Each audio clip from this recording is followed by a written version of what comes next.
Hello, everyone, and welcome back to the A to B podcast, your number one source for military entrepreneurship and entertainment. Guys, another week, another amazing episode that we get to you guys. I know that we had, just because you guys haven't seen that we've been posting, doesn't mean that we haven't been recording.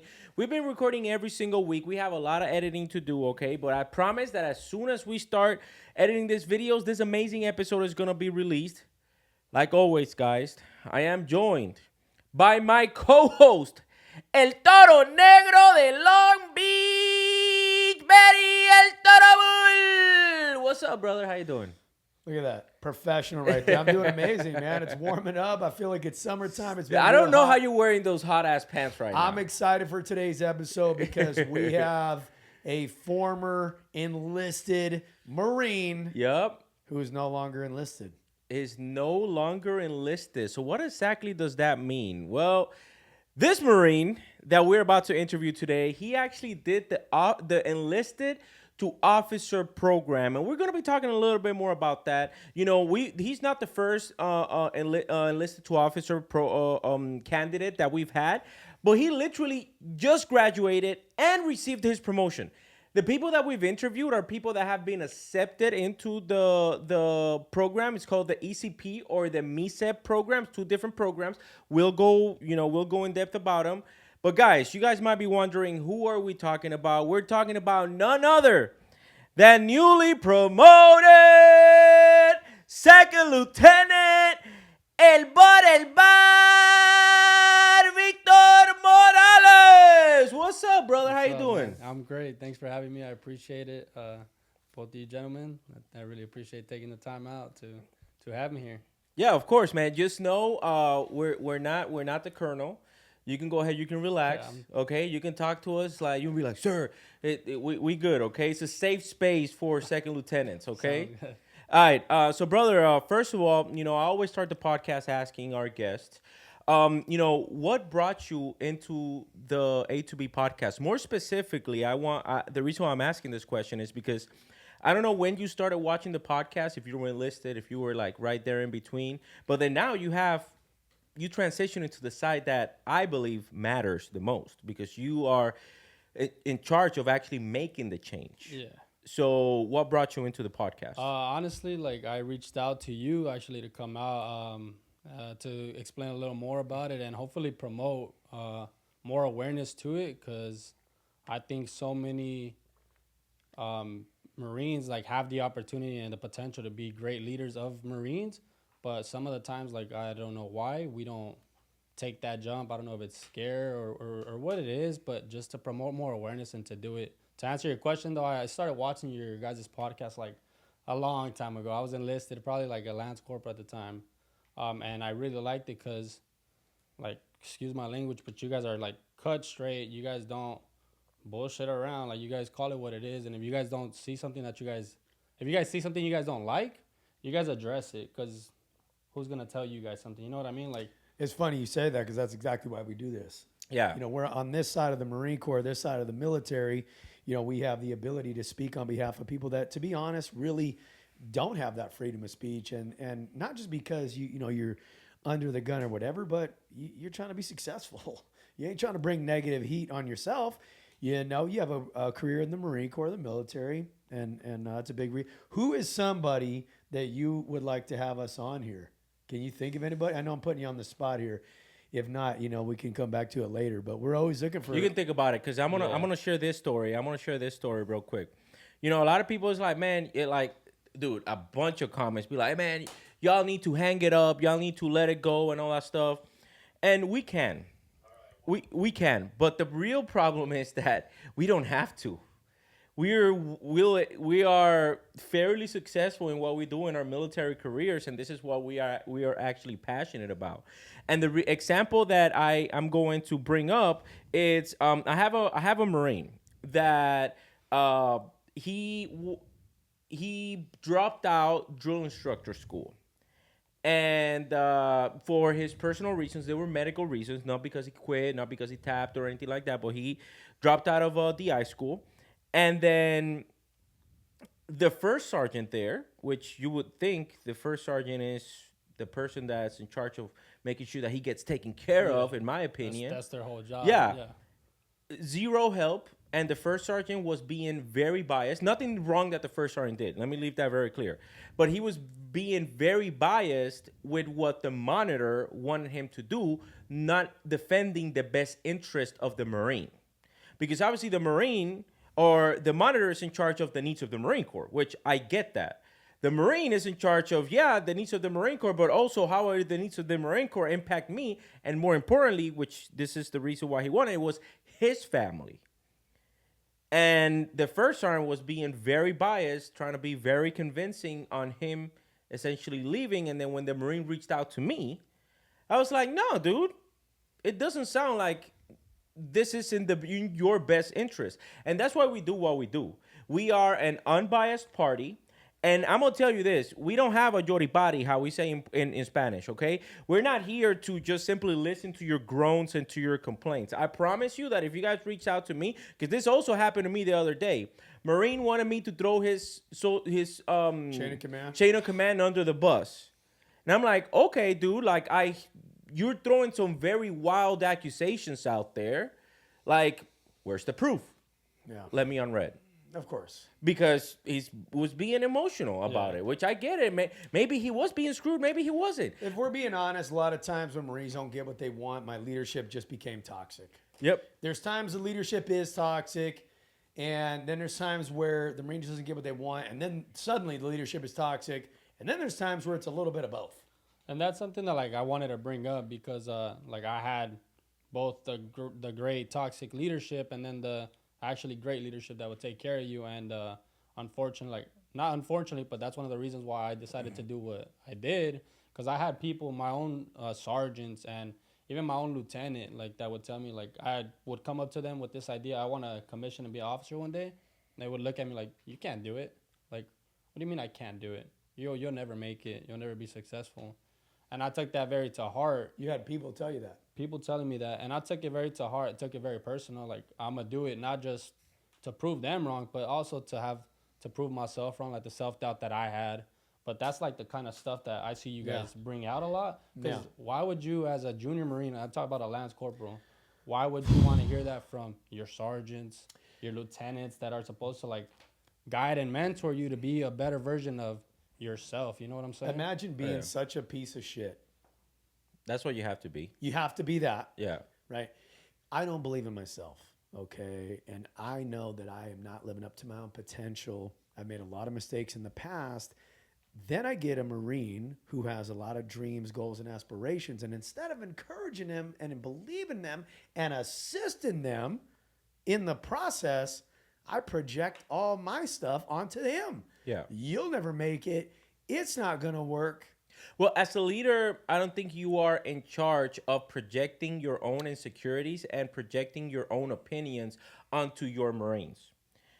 I think the best leaders are those that can reserve their emotional opinions and can still enable Marines to be successful or to at least show them the path for them to actually get started. Mm-hmm. Yeah, I agree with that because like I said, I had both the good and the bad. And just like you're saying, like, and both of you guys are saying, like, keep your opinions to yourself and not see what you can help them achieve their goals with. Like, I got to a different unit. I explained my situation right away, and they were like, stop telling me what you want to do.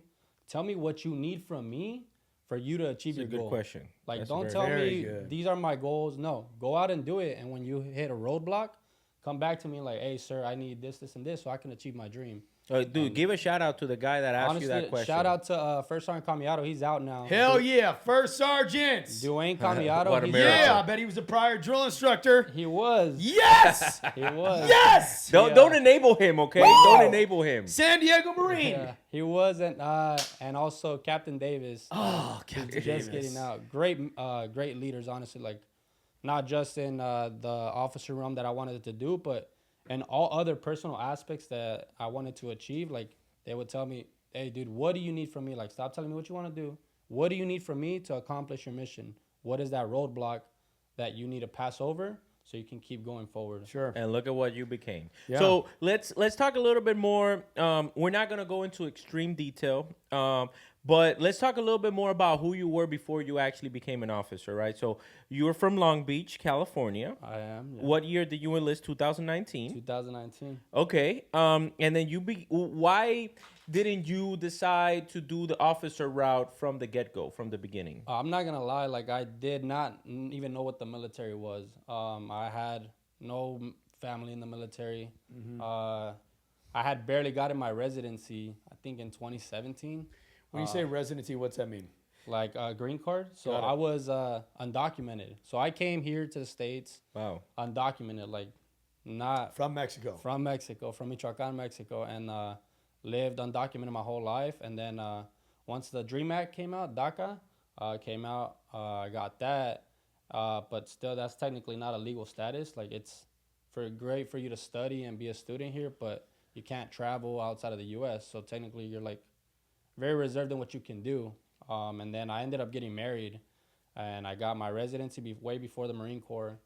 You married a citizen? Yes, my wife that I think we're going on 10 years this next year. But Nice. yeah, got married to a citizen because I was telling Barry I had a kid very, very young. In high school, I was still a senior in high school when So 16, 17? 16, I'm sorry. I graduated when I was 17. So yeah, Okay. 16 and having a kid. And once again, like at that time, I was about to graduate and I was going to go off to college. Like I said, military was not in the scope for me because I didn't know what it was. Like, I'm not going to lie. I used to look at the ROTC kids and laugh like, what are they doing? I used to play more sports, not ROTC. I didn't really know what that was. But I was going to go to college and I decided not to because I didn't want to leave my family. I was like, this is probably not for me. I'll just stay in community college and sacrifice sports and finish this and work and maintain my family. And I did that for a little while, I think like 2 to 3 years. I would work night shift at Home Depot. Then I would go to school in the morning for like 3-4 hours. Then I would get out and go work construction with my stepdad and then do the whole rotation all over again. Every day I did that for several years. And then once I got my associates and my residency, I went to a recruiter. I was telling Barry, I went to a recruiter and Because you have to have a green card to join. Am I correct Yes. in that? Yeah. You can't be on a visa. No. you know, You need to back be. before Now, I is even joined, DACA considered a visa or no, that's different, right? completely different. Okay. It's like a legal status for you to study or work. That's it. Barry's looking at me like you should know this. You're Hispanic. Barry, I'm from Puerto Rico, okay? It's different. yes. It's different. Now, Barry's but- looking at me like, well, I like to talk about it because it is relevant right now with everything that's Yeah, going on in the 100%. country. So with the visa, there's different categories and stuff like that, but you didn't even, because you could be on a student visa, a work visa. yeah, I don't know what the other categories are, but I'm sure there's at least one or Yeah. two others. yeah. But with the And- visa, you can go in and out. With DACA, you can't. You're like segregated in the U.S. You can't go out. If you go out, you're not coming back. You in. ain't coming back. You're safe to be here, but the moment you step out of the country, you're not coming back. Sure. Okay. Yeah. So you get your residency, you get your green card. Now what happens? Got my residency, got my green card, got my associates, and then went to a recruiter's office because I heard from a friend like this magical thing that So you walked right in the recruiter's office. I walked in like He- no he one. wa- Don't enable that. no. no, He's don't saying what happens. is No, stuff. legit, like no one came and no one like had to They peer went- pressure me. Like I went out there, and then he tried to sell. You know those tags that The you tags, yeah, the He benefit, benefit tags. Yeah, the benefit tags. He was like, list these like out of whatever you prefer, and I was like, dude, honestly, you don't have to sell me anything. Like I just tell me like where I sign, and we'll go from there. I was already working construction. But why the working- Marines though? I don't know. Like I'm not gonna lie, I didn't know. Because sounds like you had a different need, which was kind of like a financial need. Because Yes. obviously your need was, I need to provide for my family, based on what I'm understanding you, Sure. right? No, correct. 100%. So why the Marines if it's the hardest and like instead of the Army, which the Army you can probably get a good bonus. One, I heard that the Marines was like the hardest branch. Okay. And I was like, well, might as well. If you're going to do something, like try to do the hardest thing. And if you make it out of there, then good on you. If you don't, then then you can bounce back and try something else. So like the other branches, you're like, you know, if you guys want to half-ass it, that's fine, but I want to be a Marine. Yes. And then another thing to add on there, because the recruiting station where I went to, it's Marines and Navy, like right next to it. When I went to a recruiter, the Navy recruiter overheard me talking to him, to the Marine recruiter, and he's like, "You're a green card holder?" "Yeah." "Oh, we're not gonna waste our time with you." And the Marine recruiter, He said that. He did, and the Marine recruiter was like, he actually put in the time and the effort and like got a lot more information as to like what it's gonna look like after boot camp, because he was telling me, one of the things he was trying to sell me is like, you'll get your citizenship through the Marine Corps, which at that point, like, I already got my residency. I wasn't really looking for that anymore because I was safe, you know what I mean? Like, I wasn't scared of being deported anymore at that time, like through my whole childhood. But the recruiter went and did a lot of digging and said, like, these are other benefits that come with it. You graduate boot camp and you'll get your residency or your citizenship. And that's another thing that I was like, cool, let's do it. But it wasn't automatic. No. So you still had to apply for it. Correct. So for those of you guys watching, if you did not know that, you do get head of the line privileges when it comes to citizenship. In your case, right, you're a green card holder, but there's an application process, isn't there? Is it difficult? Is it easy? It's very self-explanatory, depending on your circumstance. Everybody's circumstance is different, but if I can do it, anyone can do it. You know what I mean? And by head of the line, yes, like, one, you don't pay lawyer fees. To get my residency, I think I paid a lawyer like $13,000. And at a kid at 19 years old, like, that's a lot of money. So that's expensive. With the military, like, you don't have to deal with that. You just have to put in the time to fill out the packet to the best of your abilities. Go to the immigration lawyer here on base that we got, and they'll help you out with all of that. And then they'll put your packet at top of the priority. Like, what was the first step? Where you did you go to some office? Did they say, here's the paper you got to fill out? Do you remember? Yes. So you go to the legal office and right here in Pendleton, and you meet with Ms. Gina Moreno. She's the one in charge of like all the immigration processes, and you sit in there for a class, and she explains to you what papers you got to fill out. She goes like case by case, like, what's your situation? Is your green card expired? What are you trying to get out of it? And then based off your needs, she'll give you your packet. Then you fill out the packet to your best of your abilities, and then you bring it back to her. She checks it, and if it's all good, it gets sent out, and you wait. So if you guys are watching this, you're in the military, or at least a leader in the Marine Corps, base legal. Get your Marines a base legal. They may not even know. And I had Marines like that, and it's not something we really talk about. Yeah. Right?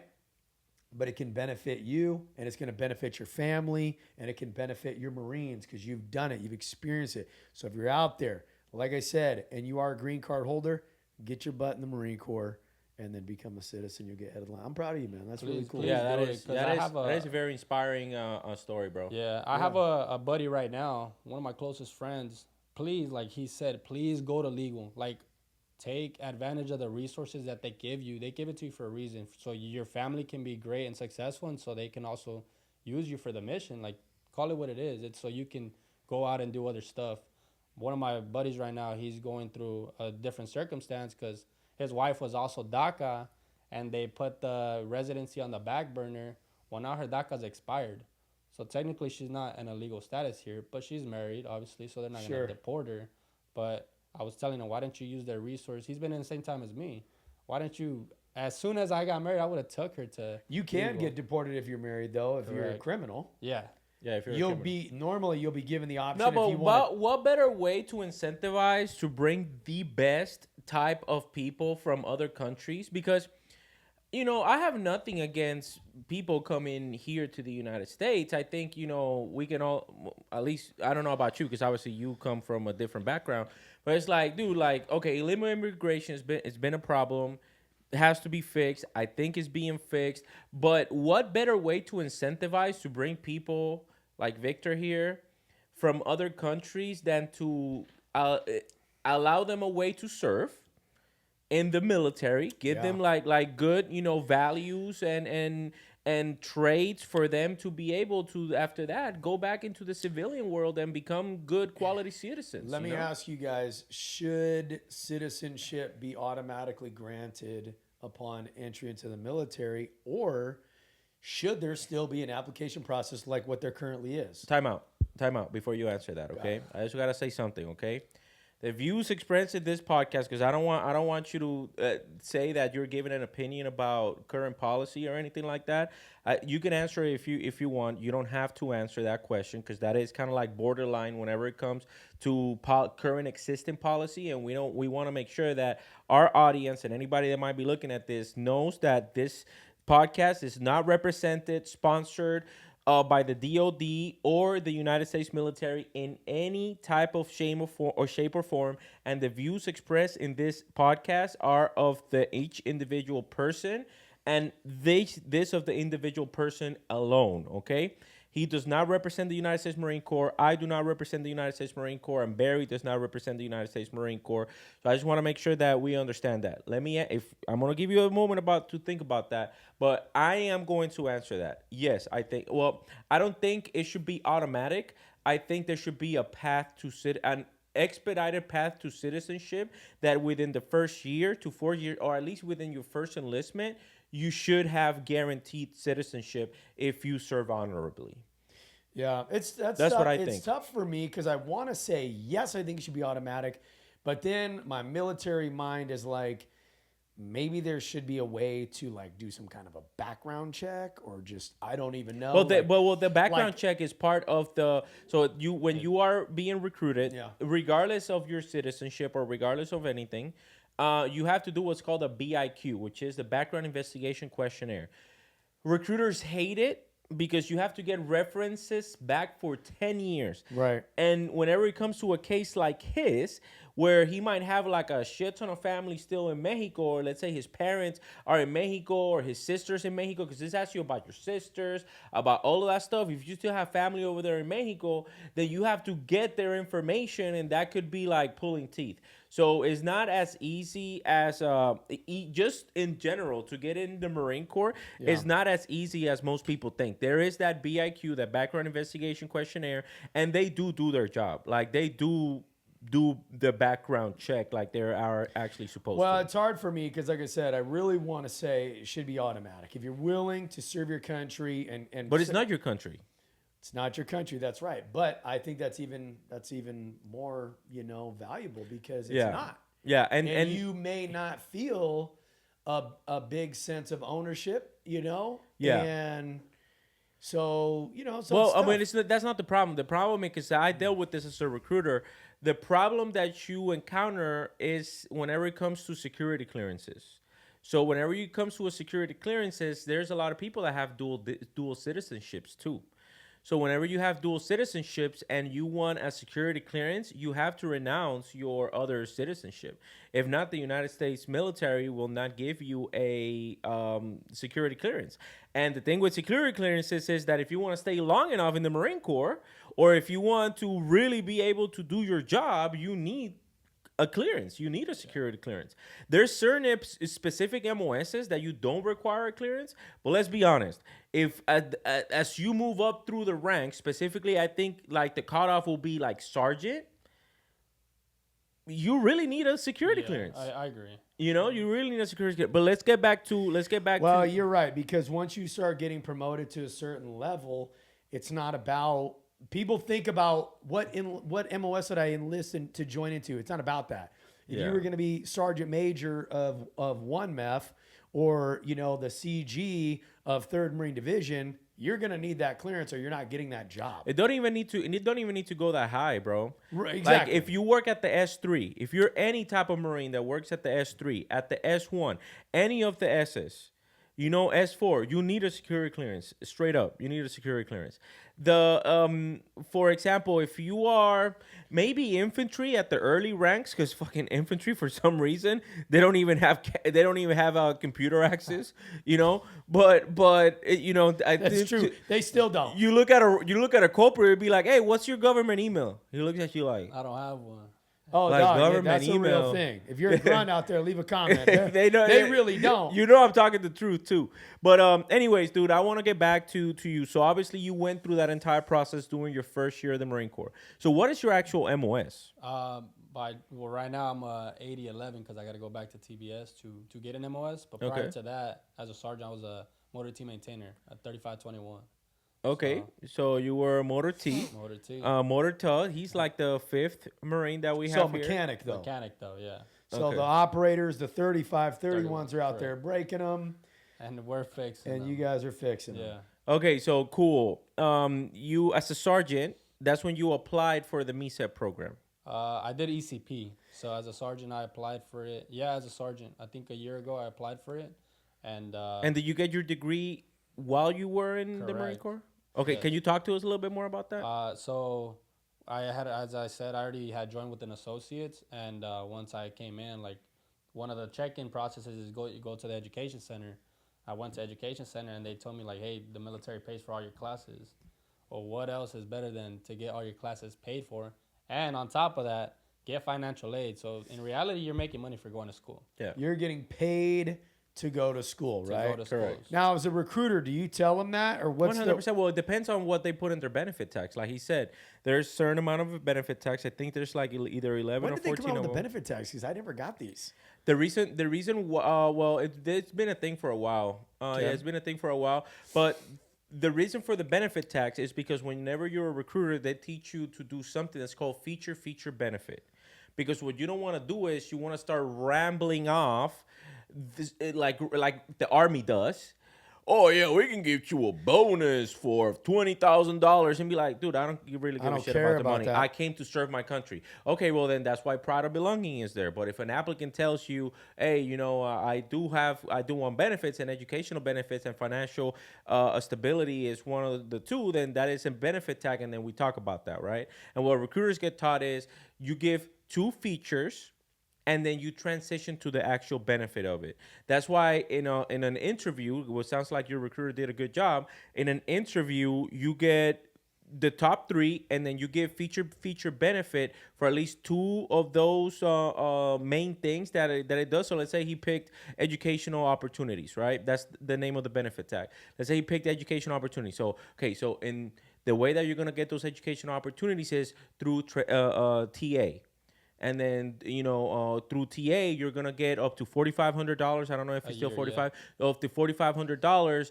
And then the second thing that you're gonna be able to do is through the education center. You don't even have to go off base in order for you to get that education. You can get that education literally 5 minutes away from where you're gonna be living at if you're going to be a new Marine in the barracks. What this is going to do for you, that is transitioning to the benefit side of it, that's going to do for you is going to give you the tools that you need in order for you to get your bachelor's degree in administration, if that's what we come to find out in the interview.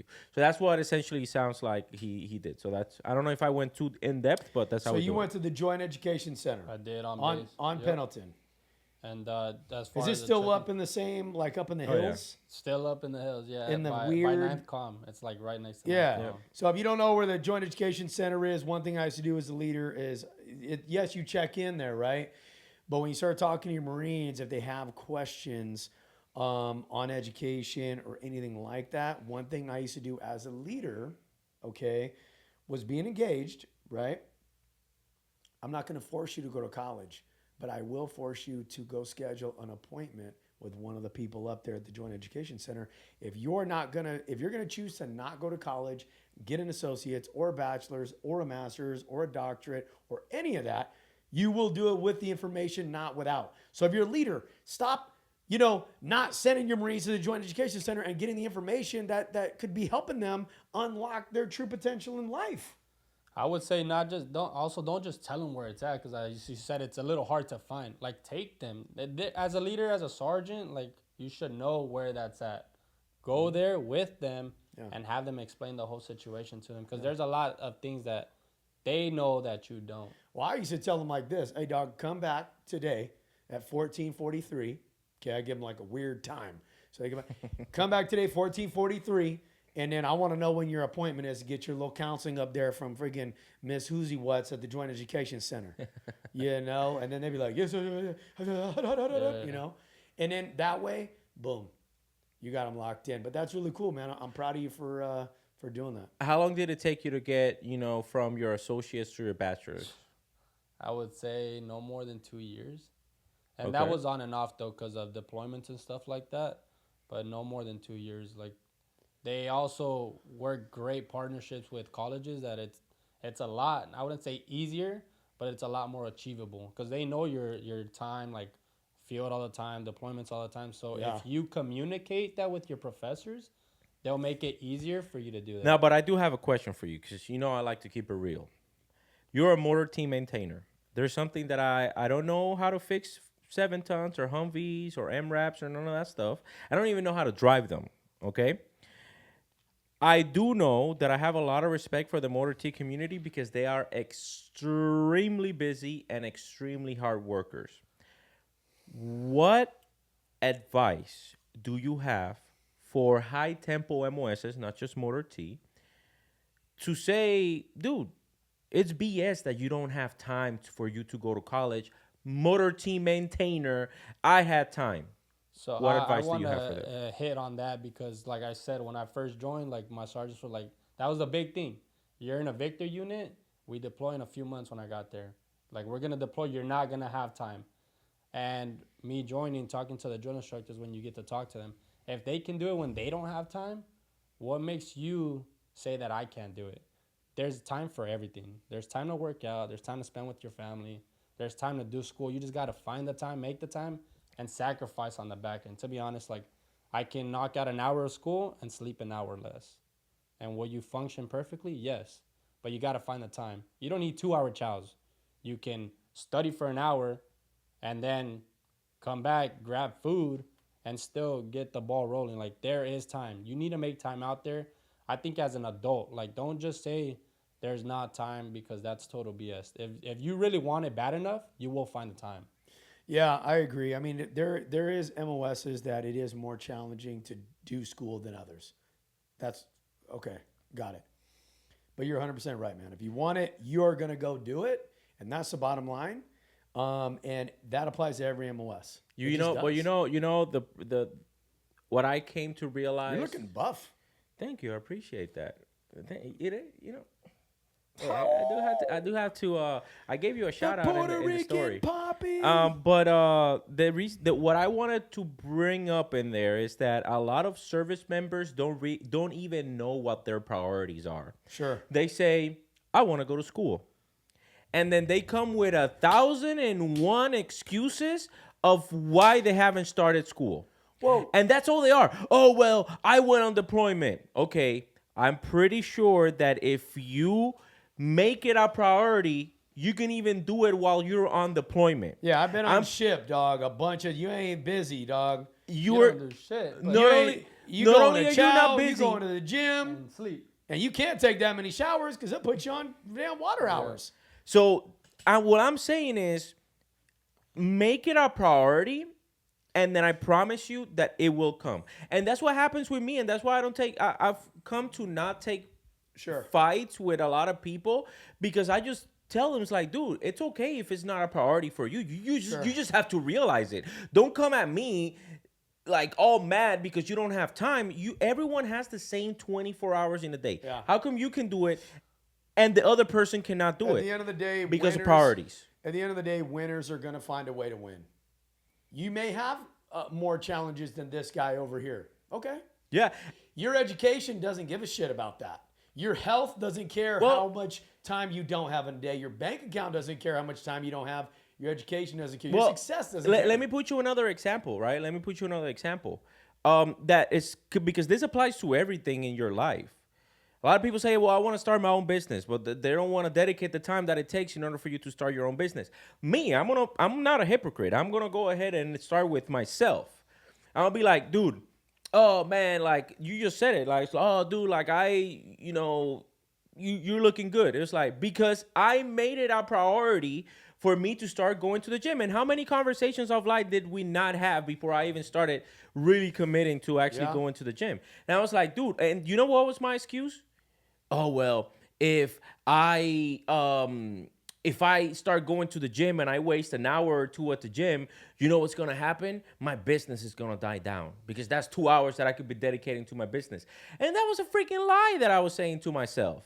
You know, my business is great, and then now I'm looking freaking good, and then I look And at you're feeling better. yeah, and I look at the people that are successful, like really successful, like Alex Hormuzzi, I think that Right. his name is, and I look at a couple other people, and I'm like, dude, everyone that is successful takes their time to take care of their body, because the people that you really want as your partners, they're gonna look at you and they're gonna be like, man, if you can't really take care of you, how the hell are you gonna partner up with me to take care of your business? I just did a video on that today. I posted it, and because I always get Marines and they ask me, how can I be a better leader? It's like, if you're not in the best physical condition, I'm not saying you got to be a bodybuilder, dude.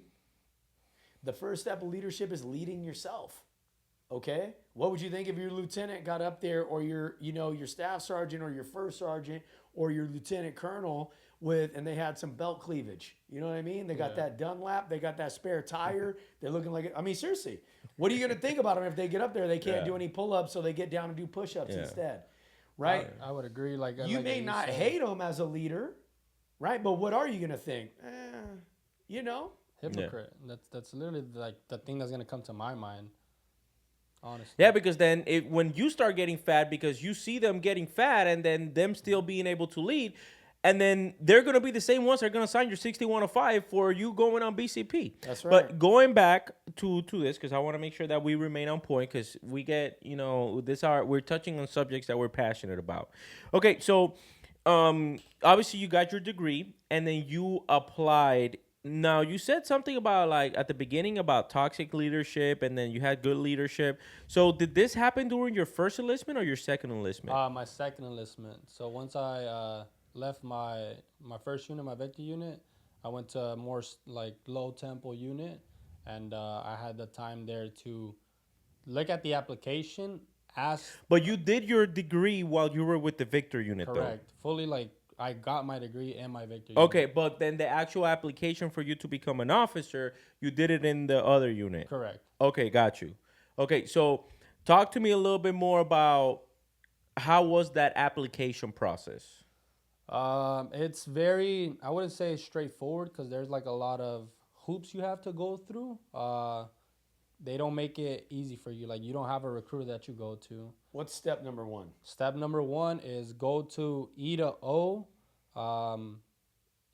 commissioning programs on Google. Like, just search that up, and then you'll have where it comes on marines.mil, and it'll tell you the MECEP program, the ECP program, and then it'll give you the 2 packages, and then it'll give you the medical documentation that you need, and that's it. So they give you a checklist. That's just a checklist, and that's it. And then you follow the checklist.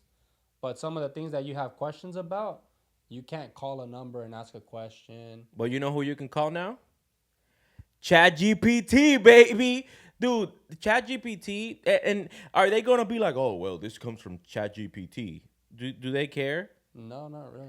I don't give a shit. You can just simply ask ChatGPT. He was going to be like me. I have never used it. You never used ChatGPT? What should I use it for? Bro, everything. You feeling down?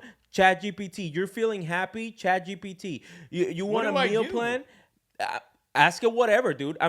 Okay, let's do this live. Here we go. Let's do this live. Okay. Let me see if I'm bullshitting. Okay. So I'm gonna go to ChatGPT right now. Okay. And I'm gonna ask it, what website do I need to go to get the checklist to do the ECP program in the Marine Corps? Let's try it. Searching the web. Look at that. What website you said? I can't remember the exact name, but it's like Naval Commissioning Program. Okay, but it's marines.mil, you said, right? It takes you to, well, look at that. Marines.mil. It says right here. ECP application checklist. MCI, the application it's in the MCI East website. ECP application form. This form includes the application with the checklist and other necessary components. These documents are hosted. It gives you all the websites. Why should I apply? I just asked it, why should I apply? You can have a literal conversation with it. Is ChatGPT like a website or something? Yeah, it's a website. It's chatgpt.com. So watch. Applying to the Marine Corps Enlisted Commissioning Program is a major step. But if you're asking why should I apply, you're probably already wired with the kind of ambition that the Corps is looking for its future officers. Here are 5 strong reasons you should consider: leadership at a higher level, advance your career and pay, you are already ahead, educational opportunity, legacy, and impact. I'm on Barry's. I've never used ChatGPT. Like, Well, I'm ever. telling you, you guys definitely need to get on the train, because ChatGPT will just simply make your life easier. And then if you don't know something, or even if you do know something, but you're like, it's specifically me, because if you guys have seen me, y'all know that I'm a very straightforward person. And I've come to realize that that is not always taken the right way by people. Even though I mean well, people might not perceive it as I come well. Maybe I come off aggressive. So usually when I type up a text message and I already have a feeling that I'm coming up aggressive, I'll go to ChatGPT and I'll be like, "Can you make this? Can you make this text message a little bit more passive?" And then it'll reword my text message, and then I'll just send it. I'm telling you, dude. You can type it. You can type it. You can type. You can type. It's like, let's say you have a problem with your captain. You know, because obviously you're a second lieutenant. Let's say you have a problem with your captain. You can go to ChatGPT and you can ask him like, ChatGPT, I'm having this problem with my captain. How can I resolve this utilizing the leadership traits in the Marine Corps? Or how can I solve this? Or what can I tell him to do this? What approach should I take? And then it'll give you the perfect approach for you to reach out to it. I'm telling you, if y'all not using it out there, y'all really, I have to use it as a business person. I have to use it every single day. Okay, here's one I just looked up. Okay. Because now you got me on this now. Okay. What should I do if I'm depressed, I don't believe in myself, and I want to take my life? ChatGPT says, Wow, Barry, you changed the whole setting of the podcast. Jesus Christ. Oh, Jesus. Okay, yeah, let's go ahead, guys. Let me throw out the violin and shit, dude. Jeez. Okay. Oh, gosh. Yeah, all right. ChatGPT, I'm really sorry you're feeling this way. You don't have to go through it alone, and you shouldn't. Please talk to somebody right away. Reach out to a mental health professional, a doctor, or a crisis line. If you're in immediate danger or thinking seriously about ending your life, please go to an emergency room or call emergency services. Here are some important things to remember right now. Number 1, you're not broken. And then it goes into like a little thing. Depression lies to you. Number 2, talk to someone right now. If you're in the U.S., here's the number you can call or text 988, the suicide crisis hotline. Number 3, depression is treatable. No matter how deep the hole feels right now, people do come out the other side with the right support, therapy, medication, and time. You're not Now, weak. watch this. Yeah. Ask it. You can talk to me too, it says. Ask it what resources are available if I'm a veteran in the Oceanside area. Okay, what resources are available for veterans in Oceanside, California?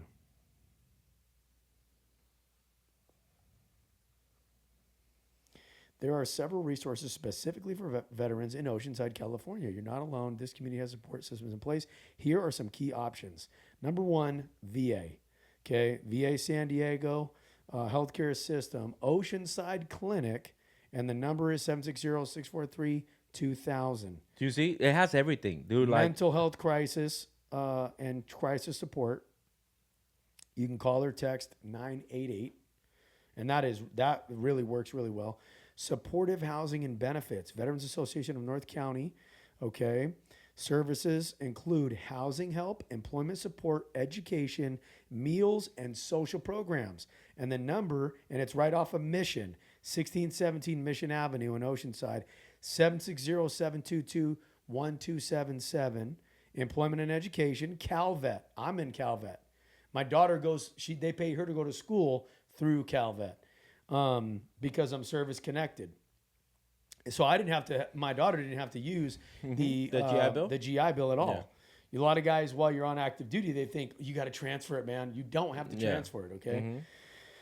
Okay, yeah. But And then you that see, was it. ChatGPT, dude, I'm telling you. Maybe So, I'll use it so more. that's what I'm saying, dude. Like, if you have now, you have literally that will scan the internet for you, and it'll tell you exactly where you need to look and exactly. And the thing is, it's kind of like a conversation. So let's say it's like I just asked it, right, like, oh, where do I go? Okay, I go into the website, and then now I have the package. It says, oh, can I letter of recommendation? You can ask it, can you type a letter of recommendation template for my commanding officer, which he is a captain in the United States Marine Corps, and these are the good things that I do on a daily basis.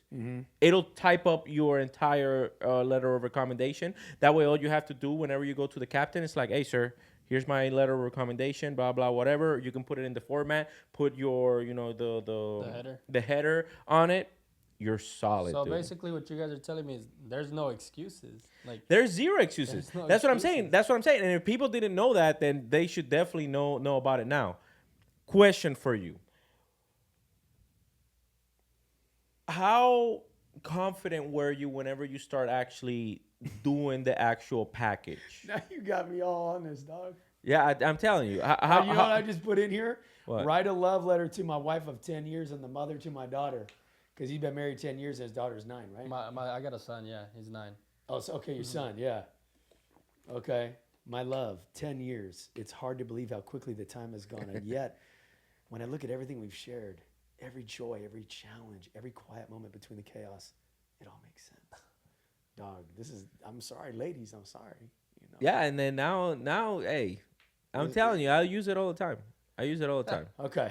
Okay, but going back to you, like, how confident did you feel actually going through this package? And more importantly, how did you feel when you saw your name on that list? I did not feel confident at all. What do you mean?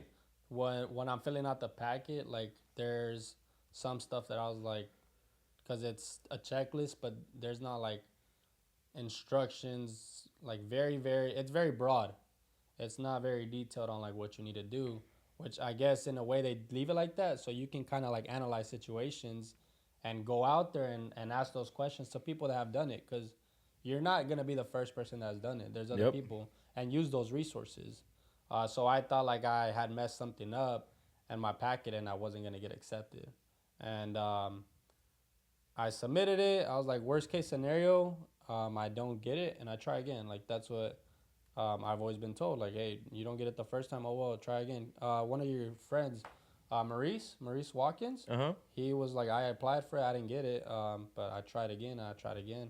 Fortunately, he didn't get it, but he was one of the dudes that was like kind of guiding me in the right way to, hey, just do it. Just do it.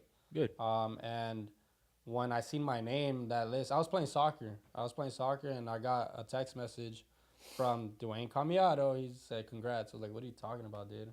He's like, your first sergeant? Yeah, my first sergeant. Gotcha. At that time, he's like, you got accepted. Accepted to what? Like, I totally forgot because it's been months, right? Like, Yeah. It was like 6 months after I submitted the package. And he's like, you got accepted. I was like, to what? To ECP. And I look at the list, and then it starts blowing, like everybody else in the company starts blowing you up with congratulations. The like emotions that I had at that moment were surreal. To be an undocumented person, then get your citizenship, join one of the best branches in the military, get your bachelor's, like literally, I wouldn't say come from nothing, but be able to do that, and now being able to achieve my goals, like it was surreal. Like everything that I have been working for, I finally got the opportunity to do. But what do you feel that this leadership saw in you that the previous leadership didn't? If you were to do a self-assessment. Maybe not, let's not look at outside factors. Is there anything inside of you that you were like, yeah, man, like, or the same type of person that you were in your second unit, you were in your first unit? I think the same type of person I was in my first unit, I was in my second unit. Like I was hungry. Like this is what I wanted. Since I checked into my first unit, like I said, I came up to them and I told them this is what I want to do. I've always been like that. My first goal was get my citizenship. My second goal, get my bachelor's. Then if I have those two things, like what's stopping me from applying to this program, you know? I don't think there was a change in like myself when I moved units. Maybe the drive, because I have a lot more time, went way higher. But as far as like what they seen in me that my first unit didn't, I couldn't really answer that, to be honest. Was there a part of you where you were like, man, I wish I would have known I could have done this before I went enlisted, or, you know? Well, no, because he couldn't go as an officer if he only had a bachelor's. He Or could have applied. associates. He could have applied. Yeah. So he only had an associate's. You need to have a bachelor's degree. But the other thing that you also need to take in consideration is that there's the ECP program, which is the one that he did, the enlisted commissioning program, and there's the MECEP program. Okay, which the MECEP program varies from the ECP program, because once you have the ECP, is because you already have your bachelor's degree. The MECEP will send you to school while you're still on active duty for you to finish your bachelor's degree. And then once you finish everything, then you commission as an officer. Now, here's the catch, because I have a very good friend of mine that's currently doing that program right now. The They MECEP. they changed it, because and that's why Marines can have nice things, because they changed it, because you used to go to school, and then after you go to school, you go to OCS and then to TBS. But what was happening? What was happening was a lot of Marines were going, they were getting their degrees, and then they were getting hurt, and then they were getting kicked out of the Marine Corps for medical reasons or for whatever, and they have their bachelor's degree. So now what happens with the MECEP program is, before you even start going to school, you go through OCS. Okay? And correct me if I'm wrong on any of these stuff.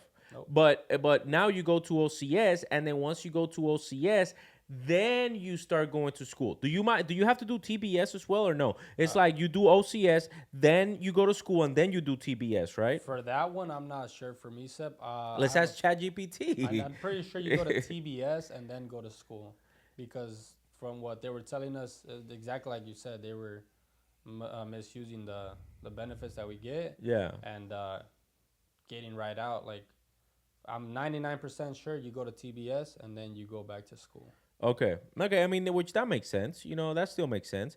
But that's what happens right now. And mind you, the Marine Corps is still paying you. You have non-competitive promotions. So if you go in there as a sergeant and you will get on board, is your time to get promoted, you non-competitive get promoted. It's like, oh, this Marine Yes. is in the MECEP program. Boom, automatically get promoted. That's why I used to laugh when Mustangs would be like, I was a gunny. And I'm like, you were not a gunny in the fleet. Okay, no, you were not. Barry, here we You go. were not a gunny in the fleet. You weren't. Here you we were go. in college. Okay, but You were in my college. my friend, he was a gunny in the fleet. Okay. And then he got promoted in the MECEP program to master sergeant. Yeah, so he's like, well, listen, guys, I was a master sergeant, flicking cigarettes out. It's like, no, Yeah, you well, I weren't. mean, it's kind You of weren't. But yeah, I know, but it's kind of pointless, because that person's kind of already an officer. I guess it's just simply for because you already graduated OCS, and I don't know if they go. I don't get why they do that, the non-competitive selections, but yeah. What do you mean? Because that person has been looked at like 4 different times by probably a commanding general. It probably has to be the one that actually approved your package, right? And so they got looked at by a commanding general. The commanding general actually dictated that this person is responsible, mature, and it's the type of leader that the Marine Corps wants, for him to go by himself for a college and essentially represent the United States Marine Corps. Yeah. That speaks volumes of even. It speaks volumes. I'm just saying, I don't think you should be getting non-competitively selected to any fucking thing. I mean, but time out. Who is usually on a promotion board for the rank of staff sergeant and gunnery sergeant? You're gonna have E8s and E9s up there. E8s and E9s. If I'm telling you that a general looks at his application, who are those E8s and E9s compared to a general? Well, it's a board process though, so it's more, democratic in that way. And for which one? For you talk about for the MECEP? For a selection process, you have 21 members of a board that collectively come together to select one person, and it's also based on the competitiveness of everybody else in that field, right? Not just, hey, I think you bring up good points. I think you bring up good points. Let us know in the because comments. when you're being non-competitively selected is exactly what it sounds like. You are not competing for a Because slot. you already competing, and that's my point. Yeah. So you already My competed. point is there's no purpose other than to pay you. Because if you wash out, what are they going to do? Are you going to keep that rank? Yeah. Do you know what happens whenever you're in OCS and somebody drops out? What happens? Do they simply go back to their... You go back to the fleet. You go back to the fleet as the rank that you were, Okay. and you get two opportunities for MECEP and ECP. You get two opportunities to go back to OCS. So if you already fell off once, you get one more opportunity after you recover or whatever the case may be, and go try again. After that second opportunity, I don't know. Okay, got you. Now, how was that? Was there, whenever you went to OCS, is it really like Marine Corps boot camp? The $1 million question, huh? No, I don't think it's like boot camp. I think there are similarities for sure, but in my personal opinion, I think for me personally, the mental game was way easier because I already knew what I was getting myself into. The physical part of it, it's a lot more different and more demanding of you than boot camp, in my Really? opinion. You're running and hiking nonstop, like from when the minute that you get there and get picked up on Black Friday, like you're exercising nonstop. Wow. And it's not like you have the recovery time or the recovery days. No. Okay, and how, if you were to kind of guesstimate a percentage of how many of them were prior enlisted and how many of them were like new shower shoes straight out of college, what would you say? In my platoon alone, we had I think 25% that were priors. Wow, that's a So good they number. they did it a little differently this class. They had different platoons with heavy priors and different platoons with barely any priors at all. The platoon that had I think they should have priors in every platoon. they should because it get like our platoon was a prime example of that. We started with 80 and we graduated with like 60. The Okay. platoon that didn't have that many priors started with 80 and graduated with 30. So they dropped numbers very quickly.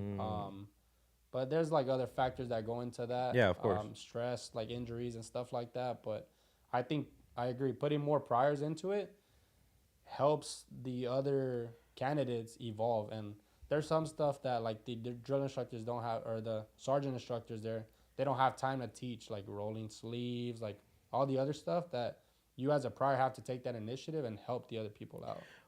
How, because this is something, a common conception, and I guess we can, how many of them, of the priors can't let it go? Like, you know what I'm talking about? Like, understand that now your roles and responsibilities are going to be different than whenever you were an enlisted Marine. How many of them can't let it go? How many of them were assholes about it? You know, how many of them actually try to play the rank game? Is there like a hierarchy there when you go there? Let's say you were a sergeant. Let's say you had a gunny in your platoon. Was there any type of like hierarchies? Like, dude, I'm a gunnery sergeant. It's like, the fuck you. I had hell several you in? people that were like staff sergeants and gunnies, but right there, like, sorry to say, like, rank goes out the window. Everybody's a candidate. Like, you're not a gunny. You got to let that go. And the sergeant major there, the first thing that he did, like, before we even got picked up by our company is bring every single enlisted Marine, every prior, and tell them, like, I don't care what you were, if you were a mass sergeant, whatever you were, I don't care how many ribbons or medals you have. Like, you wanted to come and do this. Nobody forced you to come do this. So you need to play the part and do your role. Help out the other dudes, be a good dude, and let it go, because as an officer, you're not a sergeant no more, or a staff sergeant. You have a different role. To answer that, like, I think almost everybody, like, let go of that side. I think because of the conversation that sergeant major and the CO, because he was also a prior, had with that's us awesome. right away. So I think that was a very good initial step to that. Yeah, that's awesome. Okay, now let me check something, because I think we've been talking for about 45 minutes already. I think there's definitely way more to cover, because obviously you are a brand new officer, and I think you still have to go through TBS, right? Yep. So when did you graduate? When did I graduate OCS? Yes. March 23rd, like a few months ago. Okay, well, not even a few months ago, dude. That was like April, May. Yeah, like Yep. 2 months ago. And next week I'll be checking into TBS on the 2nd. What is your expectation of TBS? A Well, lot here's of what we're gonna do. We're gonna have him again on the podcast when he graduates TBS, and then he will be the newly officer, newly second lieutenant that just graduated TBS. We'll have you back so that way you can give us that story. Brother, I want to thank you so much for coming over here and sharing your story with us. Hopefully, and I know this will happen, you have motivated a new entire generation of Marines to follow into your footsteps. Not only to follow into your footsteps as an officer, but also knowing that you can come from absolutely nothing. Because I'm sorry, I know that you said that you don't come from absolutely nothing, but this not even being your home country and proving people that you can do it and that you can succeed as long as you prioritize the things that you really want for you and for your life just simply speaks volumes of the type of person that you are, man. So I want to thank you for coming onto the podcast. Barry, where can people reach out to you at? Yeah, I want to thank you as well, man. I mean, coming from where you came from, Michoacan in Mexico, and even Long Beach, really you shouldn't be where you're at. You had a lot of opportunities to do something else, and not saying that it would have been something necessarily bad, but at the same time, there's a lot of doors you could have chose, a lot of opportunities you could have taken out there, and I'm proud of you for, believing in yourself, because it sounds like you had people that didn't necessarily believe in you along the way. Who's the one person that did believe in you that sticks out? Number one person. my wife, 100%. Like, Come on. it's like the most cliche thing to say, Tell her. but right now. honestly, like, thank you from the bottom of my heart. I wouldn't be able to complete school without her, OCS without her. She had to quit her job because her job wouldn't work with the taking care of my son, like the whole schedule that he has. She had to quit her job, and we had to sacrifice financially, but in the long run, it pays out, Yeah. But she was willing to let go of her career. She used to work at Oceanside PD. Let go of her whole career just so I Wow. can do that. Man, you married the Uras. I That's did. crazy, dog. You married the Yep. cops out Yep. here. Yeah. Hey, Wow, I that's respect amazing, that, dude. man. But that's amazing, and shout out to your wife, and thank you for your sacrifice and everything that you've done to make him the man that he is, a better man. And I like to ask that question because it's so important for us to have a support network and people who believe in us. Yep. Because even at my age, sometimes I don't see myself the way other people see me, and I need sometimes people like Albert to say, "You're a fucking Marine, you're a warrior, let's go. We're moving forward, we ain't going back." Hit me up on Instagram at Bull5277, TikTok at Bull52772. There's a link in my bio. You can click it, schedule the call. The call is free. The change is going to last you a lifetime. Go to the A to B podcast. It's up there in the link in my bio. Go there. That's where this episode and every other episode that we've ever posted for you, for the community, for your education and support is in there, okay? Subscribe, drop a comment. Let us know who you want to see on the podcast next. We appreciate you and all that you do. I'll see you on the next one. Victor, where can people reach out to you at? I don't really have social media like that, but I have Facebook. Just look me up, Victor Hello. Morales, and that's it. Like, I'm very old-fashioned, unfortunately. I ain't got TikTok. Besides the account, but I don't post like that. Yeah. Okay, well, guys, I'm gonna tell you guys something directly.